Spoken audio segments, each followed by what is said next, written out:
All right, here we go. Welcome to this edition of the Showcasing College Baseball podcast, powered by College Recruit Prep. I'm your host, Ross Hawley, and I want to thank you for spending some time with us, wherever you might be watching or listening from.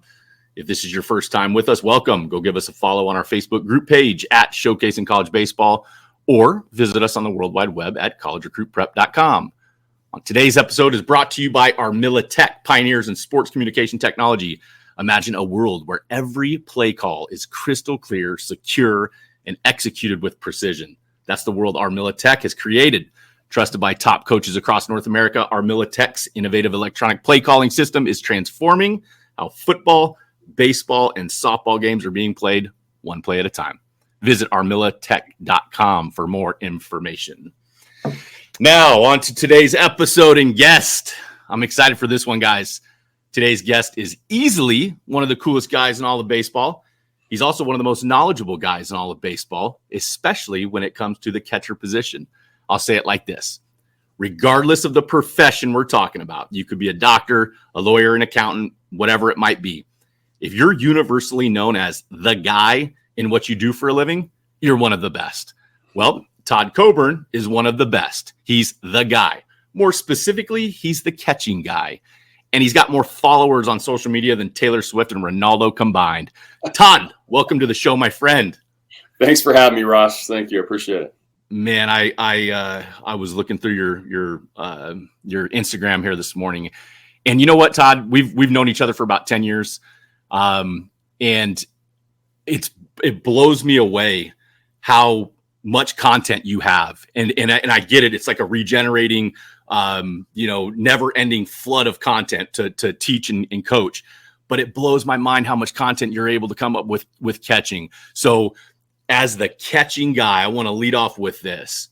I'm really curious. You've been around for a long time. Everybody knows you as a catching guy. You're one of the most sought-after catching instructors in all of baseball. So I want to know, how did it all start? Give me some background on Todd Coburn, how you became the catching guy. So I could go as far back as how I became a catcher if you want. Let's do it. It's kind of a funny story. So I'm sure some listeners are ADD like myself. I was that ADD kid. They put me in the outfield. Yeah, they put me in the outfield because I was pretty fast and I had a good arm, but I couldn't pay attention. I'm out there playing with the ants in the grass and watching birds fly by and airplanes, almost getting hit by the ball. So my coach was a genius back then. He said, "Hey, Todd, you know what? I want you to throw the gear on. You have to pay attention when you got the gear on. You're going to get smoked in the face with the ball." So I put that gear on. I felt like a gladiator with all that stuff on. I was like, this is really cool. And it helped my focus. I became ultra focused, again, what you have to be as a catcher. And so the rest is history. I was a catcher my entire career. Once I was done playing, I got into coaching. And in coaching, it's a lot of who you know and not what you know. And I just moved to Atlanta, Georgia. I didn't know anybody. I thought I'm going to start doing some lessons at one of the baseball schools in the area. Started doing some lessons, and I fell in love with working with the kids. This was in 2000, so it's been almost 25 years now. So for about 25 years, I've been doing camps and clinics and lessons with kids. And then more recently, it's been about 8 years ago now, I just finished up one of my fall break camps, and I was sitting in my office and not burnt out by any means. I absolutely love what I do, but I was like, for lack of a better word, kind of bored with it. I've been doing it for so long. I was like, I gotta mix it up. I gotta do something different. And I was sitting there thinking, my catching camp that I do every summer is my favorite camp. I get so excited for the catcher's camp. I have such a passion for the position. It's like, you know what? I'm gonna start doing just catching stuff. And so I sat there at my desk and I thought, I'm just a passionate catching guy. I just love catching. I'm the catching guy. And I was like, oh. It's got a little ring to it. So I typed it into social media. No one had the name. So I started a page. Again, this was about 8 years ago. And I just started posting. I'd watch a game on TV and see a teaching moment. Sometimes I'd film it. Sometimes I'd find something online to use as a teaching moment. And I post it, and people just really started vibing with what I was posting. And I went from 0 followers to about 10,000, I think, in the first month. Dang. And then I just kept that process going. And now we're on, Instagram, Facebook, Twitter, TikTok, YouTube. And I think I'm close to. I'm not at Taylor Swift and whoever else said yet. But yeah, I think I'm just over 200,000 over all the platforms, something like that. So it's been fun for sure. You know what? That is for all the these days you hear social media it's kind of has a negative connotation at times to it. Did you ever in your wildest imagination, when you're catching like in college and professionally and you're doing your thing, did you ever have an inkling that this is what your life would become? Because, and I'll go to the idea of the social media, man, Todd, I could just follow your stuff and I think I could make myself a good catcher. Did you ever imagine this stuff would come down the pipeline? Absolutely not. Obviously, social media wasn't a thing back when I was in college. So, I wanted to play as long as I possibly could. I knew when I was playing, when the playing days were over, I wanted to coach. And again, my initial plan was to coach in college. I coached at Cuesta Junior College, Cal Poly, College of Southern Idaho. And then, like I said, I moved to Atlanta, and it's who you know and not what you know. I didn't know anybody. Even when I first got there, I think Facebook was just starting around the late 90s, I believe, right? And that's when I got out to Atlanta. And so even then, social media wasn't really a thing. And yeah, I mean, I knew I wanted to coach. I knew I had a passion for teaching and working with kids. And social media just took it to a whole other level. It changed my life. It changed everything. I was just a local guy here in Northern Nevada doing my local camps with the kids and absolutely loving it. And then again, started social media pages, and no kidding, probably 3 months after I started my social media page, I got invited to speak at CatcherCon. Shortly after that, I got invited to speak at an ABCA Barnstormers event in San Francisco. Shortly after that, I got invited to speak at the ABCA. Shortly after that, I got asked to speak at Be the Best. So I started speaking at conventions 3 or 4 or 5 months after just starting a social media page. And Insta was the first one. Then I jumped to Facebook, and then I finally got on Twitter. And then more recently, again, YouTube and TikTok. And never in my wildest dreams thought that that's where it would take me. And now I've been to 40 states in Canada in the last 8 years to do catchers only camps. Man, that is amazing. And I've actually witnessed one of your camps out in Reno. And guys, I'm telling you, it's I have sons. I say this often, but I would want my son, if one of them is a catcher, and he will go, but the how thorough you are in the approach, in the breakdown, you cover everything in these camps, and we'll get into that here in a little bit. But I'm curious because hey, listen, I played shortstop in college, I pitched in college, and I wasn't a catcher. Just put it this way.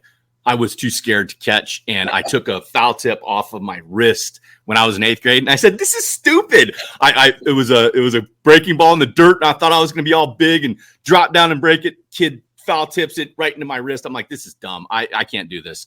I want to get into the qualities of a catcher because to me, man, it is a commitment, and I think in all of sports, I think catching is probably the most physically taxing, as well as mentally taxing on the athlete. So that said, qualities needed to be a catcher, Todd. What would you say to that?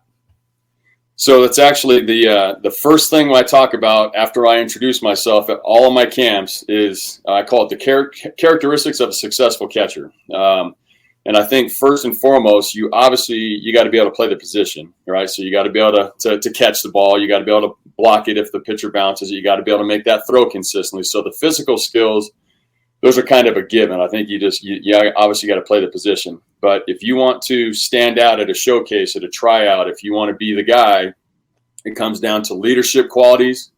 And as you were just saying, physical toughness and mental toughness. So with leadership, there's all kinds of different components to being a leader. There's game savvy, just understanding the game, right? We're behind the plate and we have everything in front of us. And the way I explain it to the kids at my camps is not only do we have to understand our responsibilities, but we're supposed to know what everyone else is supposed to do too. And we're going to be directing traffic and telling guys where to go and screaming who's cut and, what base to throw to. And, reminding how many outs is a huge component, being a good communicating with our pitching staff, helping our pitchers both with their mechanics and their emotional state, making sure, they're staying on track, both physically and mentally, communicating with the coaching staff, throughout the game, the umpire's zone, the umpire's emotional state. Are they grumpy? Are they out there? Because we want to let coach know he might have a short fuse kind of thing. And then that said, communicating with the umpire throughout the game too. I always tell the kids, your first time out on defense, you need to introduce yourself and shake that umpire's hand and be, become get on a first name basis with them and become buddies with them is really your goal. And just having that positive relationship with the umpire. So again, I could keep going and going on the leadership qualities, but I think the big ones are the game savvy and then just being a good communicator. And then, and then the physical toughness, again, it's hard to explain. I've always had a challenge putting it into words. It takes a unique personality to deal with the pain that happens with the position, right? You have to be comfortable being uncomfortable. The days that a catcher feels 100% healthy and good are super rare. There's almost always something hurting. Sometimes it's our hand from catching you catch one pitch wrong, you get that bone bruise, and it's with you the rest of the season, right? Wow. Taking the foul tip or blocking one off your wrist, getting I call it catcher's ink, getting the seam marks on your arm. The squatting, I always put it this way. Every time you see a pitcher's pitch count, that's a catcher's squat count. We have to, if you have a starting pitcher throw 50 pitches, they leave the game. A reliever comes in, they throw 50 pitches, they leave. Another reliever comes in, they throw 50 and leave. They all threw 50 pitches. We made 150 pitches and we did 150 squats, right? Or we made 150 throws and did 150 squats. So again, just the taxing of the position, it just takes a unique person. And for whatever reason, like when I was a kid, pain never made me want to curl up and cry. It would fire me up, right? And so I think I was perfectly built to be a catcher where, I'd take a foul tip off the mask and it'd make my ears ring, but I'd be like, I'm good, let's keep going. Take one off the wrist and my hand would go like this for a second and I get the feeling back in my fingers and I jump right back in. Like it takes a unique personality and probably a little craziness in there too. Yeah. Again, that's one of the things you'll see is these catchers, they get beat up, but they just jump right back in there. So back to your kind of initial question, you gotta have the physical tools. You gotta be a great communicator, be a leader out there, understand how to run that pitching staff and be the field general, run that whole ship, run that whole field. And then the physical toughness as well. And then again, just to touch on the mental toughness, like I said, we're not only thinking for ourselves, but we're thinking for everyone else too. And we're, sometimes coach calls pitches depending on the level you're at. So that kind of, eases up a little bit of what's going on in our brain. But if we're calling our own game and trying to, communicate with the team and communicate with the umpire and know who the next batter is and even the batter in the hole is and what they've done their last at bats and all that kind of stuff, it's both physically and mentally exhausting. But it's again, it's where the action is. It is. Yeah, you got to. Man, I'll tell you this much. The reason why I love the game of baseball is there are so many games within the game, and when I hear people say it's a boring game, that just tells me they've come nowhere close to understanding what's really going on the field. And then I listen to you about catching, like it gives me stress to think. Like that is a straight up coach out on the field. That's what it is. I'm curious. The position has changed, as everybody knows, and you see it all over social media. All these experts, with their opinions. I'm curious for you, Todd Coburn, talking with the catching guy here, guys. I'm curious what your thoughts are on the evolution of the position of catcher, getting on the knee, the new styles, however you want to call it. What are your thoughts on the evolution of how the position of catching has changed? So I can tell you, like most ball players from my era, I just turned 52. So I was very hesitant and stubborn, I guess you could say. You could call me old school, whatever you want to be. So when all these changes started happening, like I didn't even like instant replay coming into the game. I just let the umpires making mistakes has always been part of the game, the human element and all that. And I loved it. As frustrated as I as I used to get with some of the umpires, you just have an understanding that's part of the game. So even when, instant replay came in, I was like, I hate it. So real hesitant, again, stubborn, whatever you want to call it. But the more people I met in the game, the more conventions that I spoke at and listened to the speakers, the more social media pages I started following and really listening to these coaches at the highest level, the coordinators and managers and that. It's funny, but they found a better way, right? Just like anything else in life, you got to adapt and grow and develop and evolve. And they found a better way for catchers to conserve energy, for catchers to get more strike calls. Excuse me. I'm at the tail end of a cold, so I'll be sipping on my water. I might cough a few times. Have at it, my friend. No, I am, because I look at the getting down on the knee and the kind of the new way of catching. It does look more comfortable to me. But I sit there and I watch and I'll see someone spike something and there's no chance that they can get it. But I also, to that point, I'm like, well, maybe he didn't have a chance to block it anyway, right? Because it was such a bad pitch. So continue on what you were saying. Yeah, so 100%. And that's actually what I was going to start to touch on is, believe it or not, and there's a whole bunch of people out there who would battle. It's a constant battle on my social media. People comment all the time, and I try and do my best to be respectful and give them a nice educated answer. And then they'll come right back with, no, it's lazy. I'm like, no, listen, it works. And, the way I try and explain it is at the highest levels, they film everything. They film every pitch of every game at every level. You got the big leagues, AAA, AA, long season A, short season A, and most have some type of rookie level somewhere down in the Dominican, whatever. They film every pitch of every game. And then it's the coordinator's job, right, and their staff, the analytics that's come into the game over the last 8 to 10 years. It's their job to analyze that video they watch and where was the pitch in relation to the strike zone. What did the catcher's mitt look like during that reception? What did it look like during the presentation? How much did they move? And obviously, most importantly, what did the umpire call it, kind of thing. They analyze, okay, there was a ball in the dirt. Was it inside the body frame of the catcher? Was it just outside? Was it an extreme miss? And then they record, was it blocked? Was it picked? Was it missed? Was it a ricochet? It bounced and hit the catcher and kicked off to the side. They keep track of release times and flight times and pop times. And what they found, and that's why you're seeing all of the best on TV, 99% of them are on a knee, literally 100% of the game. Like there's some that, certain situations, certain pitch type calls, certain pitchers, some guys prefer to be on their feet. But even when they're on their feet, it's not a guaranteed block. It's not a guaranteed throw out. So, and I guess what it's come down to is, and the way I explain it at camp is we, as a catchers now, we want to put ourselves in the best position to get a strike call while still being able to perform any of the responsibilities that might happen. So getting on a knee, taking away that low strike reference point, getting us lower to the ground, changing our eye levels, getting down to the bottom of the strike zone, all that stuff.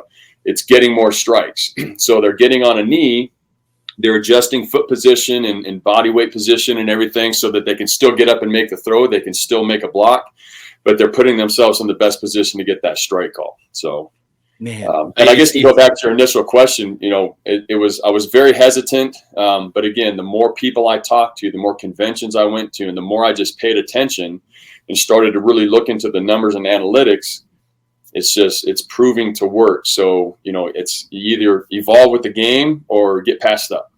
Man, I love that. I really do love that. And coming from you and knowing like you are an old school, hard nosed, like you're a baseball guy. Sure. And I love hearing that. That's what it's about, guys. It's about evolution. It's about changing with the times. So I'm curious with kind of along those same lines is I have a young catcher. We start working this type of stuff. When is it? Will this generation, will the younger generation now, they'll never really know what it was like, 20, 30 years ago, because this is going to be their standard of catching. So is that an accurate statement? And when do you start with all of the kind of those one knee down styles? Sure. I think you're exactly right that there's a lot of kids that just won't know what it used to be. To your point on when do you start? So our average age at our events is 12, 13 years old, but we'll go as young as 9, 10-year-olds. We've had several 17, even an 18-year-old show up before. But that 12 to 13-year-old average age, the way I said at camp is getting on a knee or knee down setups are not for everybody. You have to have some good hip mobility, flexibility and strength. You have to have some athleticism about you to be able to get on a knee, but then still be athletic enough to move, to go get pitches, even just pitches in the air, just to catch pitches in the air, to catch misses. You're set up on one side of the plate, they throw it to the other. Some kids, they see, these big league catchers kicking out and going into a full kickstand like a JT Realmuto, and then their pitcher throws it over their foot that's sticking out to the side, and they can't get there. They just don't have the athleticism, strength, and mobility yet.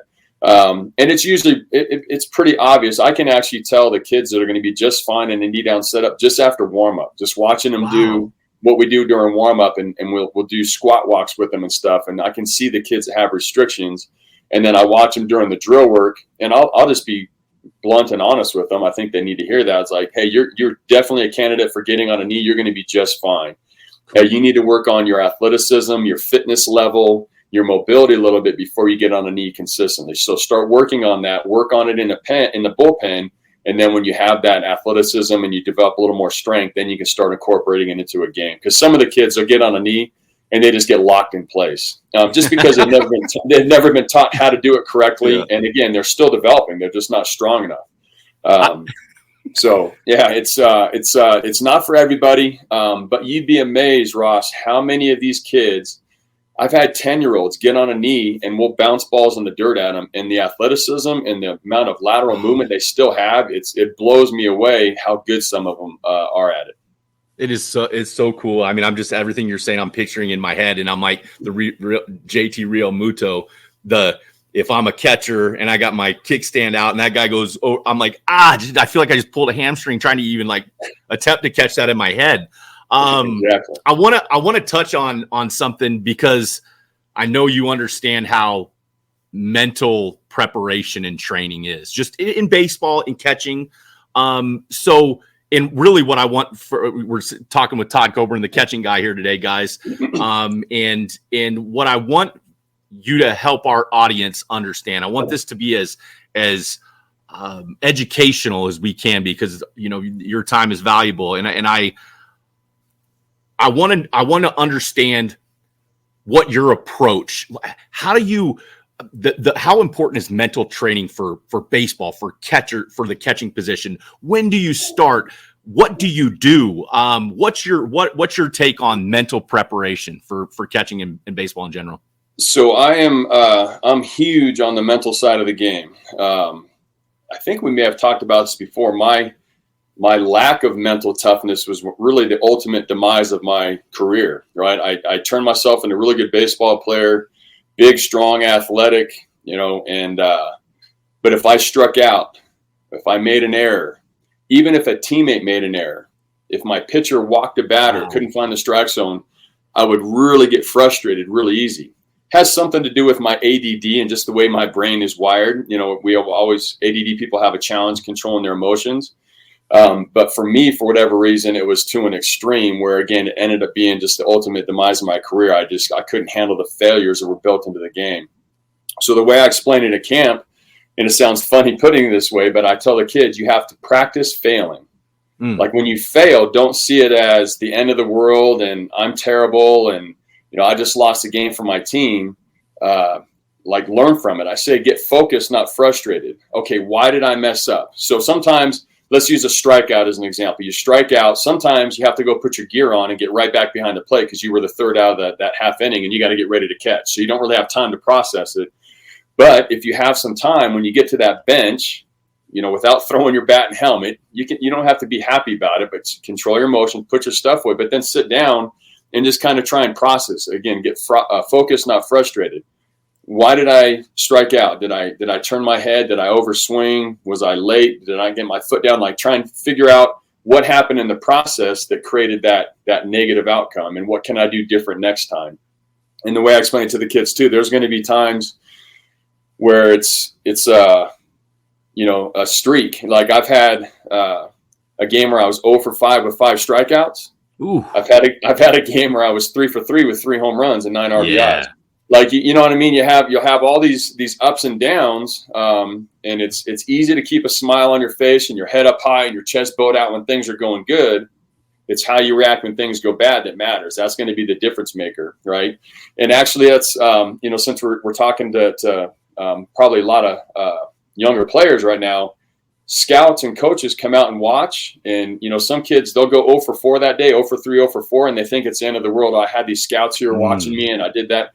No, how did you handle those failures? They watch for that. They don't mind seeing guys have bad games. Bad games happen for everybody. It's how you react to those bad games. Did you throw your bat? Did you slam down your helmet? Did you yell at the umpire? Did you yell at your opponent? Like they get focused, not frustrated. Why did I mess up? What can I do differently? And control your emotions, whether it's, again, a defensive thing. Why did I make that throw out into center field? Did I overstride? Did I fly open? Did I, lose track of my head and yank it to the side? My arm cast, to figure out what you can do differently and move on from it and understand, you're going to fail. It's going to happen. It's going to happen a lot. There's probably more failure than successes in the game, especially in the offensive side of things. So it's something that you have to practice failing. You have to figure out, get used to it, get comfortable with it, and figure out what you can do differently the next time. Man, Todd, that is really, really good stuff. Todd Coburn, the catching guy we're talking with here, guys. Todd, I know you and I have had multiple conversations about this, but I want to kind of reiterate and I want to reinforce, what Todd is saying is the mental preparation for me. I look back at my career and there's no question. I physically did everything I could to be that dude physically. I didn't prepare for the adversity, and I'm good with how everything turned out great. But if I could do it over again, or I get asked this a decent amount with sons that play the game, what will you focus on with your boys? And I'm like, I want them to have fun and I want them to enjoy the game. They will become who they want to become physically if they want to enjoy it, if they love the game. But what I would really emphasize with my young guys is what you just said: prepare to fail, embrace the failure, understand that just like balls and strikes in first base and second base and center field, just like it's a part of the game. It's built into the game. And I never really understood that. Is there anything else you can kind of, do you see the young guys that have that mental toughness at an early age? You most definitely do. There's several kids that have attended camp or I've worked with in the past where they just get it, right? And sometimes I'll jokingly say, and I guess it's not necessarily politically correct or the nice way to put it, but they're just dumb enough to not understand how tough the game really is. They just play, right? And those kids that just play, and like you said, just have fun with it, those are the ones, in my experience, that continue on in the game and excel and succeed and just keep moving up. It's the ones that dwell on the failures, right? They focus on the outcomes instead of the process, right? And there's that everyone in the game talks about as far as the mental side, just play, next pitch to pitch. Every pitch is just a whole new situation. And I think a good way to, whether I'm catching or hitting or out there at shortstop or in the outfield, I think it's not necessarily something that I'm saying that I invented. I'm sure it's out there, but pre-pitch preparation, right? Go pitch to pitch, and before each pitch, prepare yourself. And the more you practice it, the more it just becomes, you're an autopilot. It's a second instinct. Like it's, all right, for this pitch, he just threw me a fastball up underneath my hands. He's probably going to go off speed this time. So I'm going to prepare myself to stay back and go, opposite field. Or if I'm catching, all right, so last pitch, we threw that low breaking ball. Now I'm going to elevate a fastball, but I do have a runner on first that might go. So when I set up, I'm going to make sure I'm in a position where I can make a throw quickly while still getting that strike call if needed, if the runner doesn't go. So just prepare for each pitch, play pitch to pitch, and that pre-pitch preparation will help eliminate a lot of the mental mistakes and, frustration that comes with when things don't go as planned.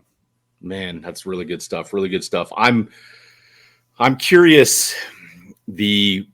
So if there's young guys out there that there will be listening to this, in young guys that want to, hey, I'm 10 years old, I'm 12, I'm 13. I want to be a big leaguer someday, and I want to catch in the big leagues. What's your advice for young catchers with those big dreams? What does the day-to-day grind really look like? That's another topic that we discuss at every camp, and I can't remember what day of camp when you came out to the one here in Reno, what talk you got to hear, but I tell my story. So when I was younger, I didn't start playing until I was 8. I was a pretty athletic kid. I could run really fast. I always had a really good arm, decent bat speed. If I ran into one, I could hit it pretty hard, but I swung and missed a lot. Like athleticism, I had some tools, but I wasn't a very good baseball player. I never made all-stars growing up. I just flat out wasn't good enough. I got cut from the team my freshman year of high school. Flat out wasn't good enough. Made the junior varsity team my sophomore year. I played almost every game because I was coach's best option, but I always say I was average Joe at best. Made varsity my junior year. Of course, I was stoked. Yes, varsity player. I ended up being the bullpen guy. I just warmed up pitchers all season long. I think I got 9 at-bats my entire junior year. So the point of the story is, to get to your question, I was thinking, man, funny thing is, I wasn't very good, but there was nowhere else I'd rather be than on a baseball field and behind the plate. Like, I just fell in love with the game, fell in love with the position, but I never practiced. I never put in any focused practice. Like my practice, my extra work was going and playing wiffle ball with my buddies, right? And sure, there's some benefits to wiffle ball, right? Or playing home run derby down on the Little League field, or back then we used to play pickle all the time. So, those goofy games that we played as kids, sure, there's benefits to them, but there was never any really focused practice. Like, throw me 25 curveballs in a row so I can try and hit them, right? I'm going to make 25 throws to second. I never really put in any extra time. I just goof off. So again, to get back to your question, it's all about work ethic. You have to put in the time. You have to have that dedication, discipline to avoid the distractions. In between my junior and senior year, I flipped a switch in my brain. I'm like, look, Todd, talking to myself, you need a college scholarship. Your parents can't put you through college, right? My family wasn't very well off, so I needed to get a scholarship. And I've had these dreams and goals of playing professionally, but I'm not even playing for my high school team. Like, you better figure this out. And I think most guys who played at a high level will agree. You get to a certain level, and the training you become obsessed with. You become obsessed with being the best you can be. And it became an obsession for me. I practiced and worked out so much. My coaches and parents were like, you need to take a day off, Todd. I'm like, no, I've got goals. I've got dreams. And so at that age, I was old enough to get in the weight room. So I was lifting weights. If I wasn't lifting, I was running. If I wasn't running, I was hitting. If I wasn't hitting, I was throwing. If I wasn't throwing, I was doing some catches. I was doing something every single day. I can't tell you how many times, Ross, I'd call up my buddies, hey, let's go hit.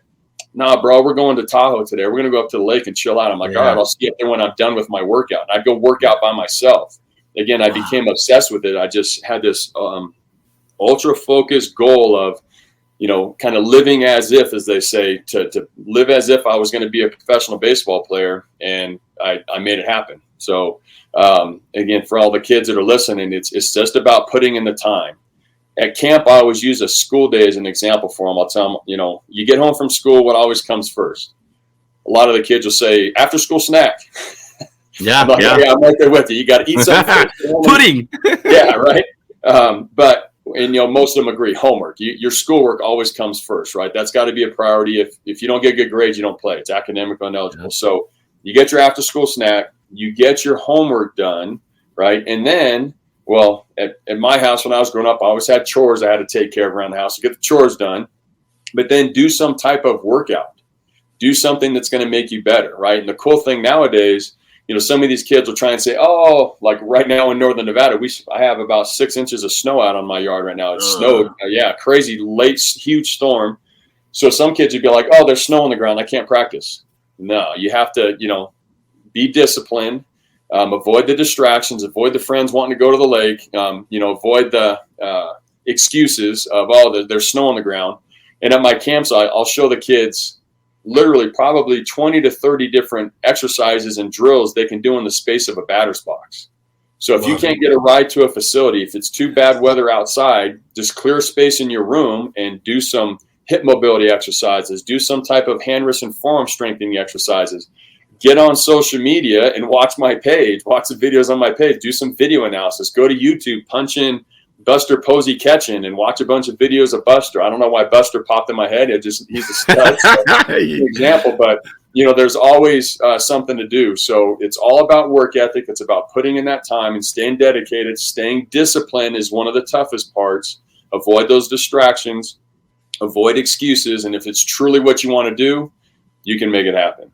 Man, I love that. I love that, Todd. You got me fired up, man. I kind of want to go catch now, but I'm like, I'll calm myself down. Couple more minutes here with Todd Coburn, the catching guy.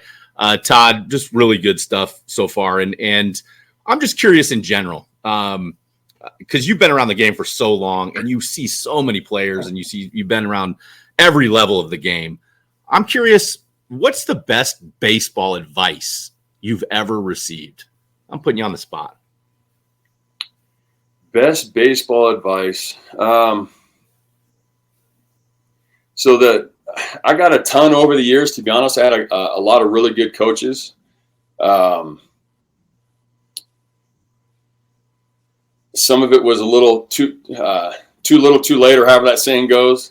Yeah. I wish I would have focused more on learning to control my emotions.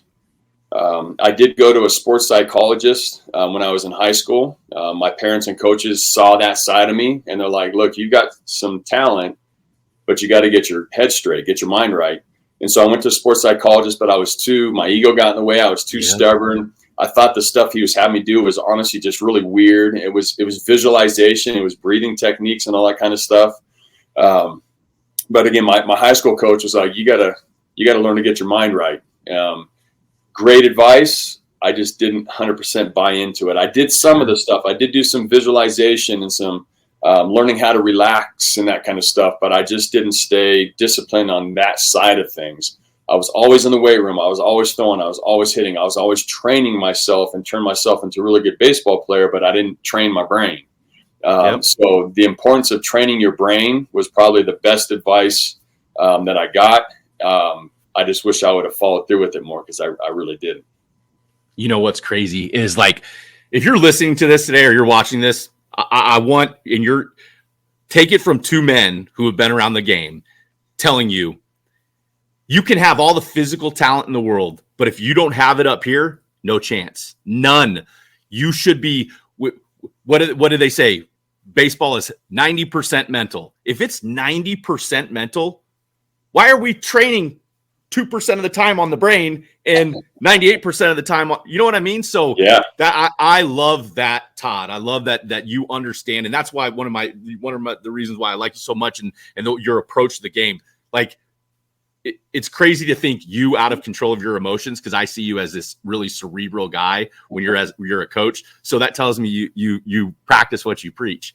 I want to finish with this because man, you impact the game. You impact so many lives. And I want everybody listening to this to have the opportunity to know more about you. And I want you to finish with this.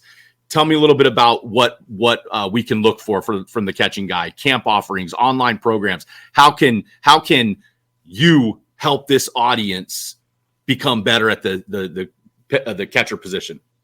Sure. So as I mentioned at the beginning, I've been to 40 states and Canada doing catcher only camps. It took 8 years, but my wife and my son finally said, "We miss you, Dad. Can you please be home a little bit more?" So my point is, I'm not going to be traveling as much. I was doing on average 3 camps a month, and certain times of the year it was 4 camps. So sometimes, like, my summer camps are 4 days long, right? So last summer I was gone. I think it was 9 out of 10 weeks I was gone on the road. The family did get to come with me for a couple. But again, my point is, I'm not going to be traveling as much. Instead of 3 or 4 a month, I'm going down to 1 or 2 a month. So if you look at my schedule now in 2024, I think I have 1 month going all the way to August where I'll have 3 camps, but the rest, it's usually just 2 camps at the most. I do a camp, take a break, so I can just be home more often. My whole point is, I'm dedicating a lot more time to, we have a membership that we do. It's called the Catcher's Toolkit. And it's every month, the participants or members get a catcher themed shirt. And this one says, "We don't skip leg day." The banner's right across my chest, so I don't know if we can see it. There it is. You get a catcher themed shirt every month, and then some virtual catcher specific training. So I pick a topic every month. We actually sit down at the beginning of the year and we map out all 12 months of the year with the topic that we're going to, teach, the shirt theme, and have it all planned out. And then, again, the members, we have a dedicated Facebook page. I do Facebook Lives with them, and I discuss the topic of the month, answer any questions anyone has. On that Facebook page, members can post videos, and I'll give them feedback on what I'm seeing with their technique. So we have the Catcher's Toolkit is probably the best way. It's going to be the best way to train with me going forward. I will still do my camps, but again, sometimes the timing doesn't work. Sometimes the location doesn't work for everybody. So the easiest way is the Catcher's Toolkit. And then we're also dedicating a lot more time to my YouTube channel. I'm going to be growing that. Just the easiest way to get to more catchers. That's always been my goal, is help as many catchers as I possibly can. And I've really started to try and get to the coaches as well, coaches and even the parents. If I can get to the coaches, get to the parents, I can get to more catchers.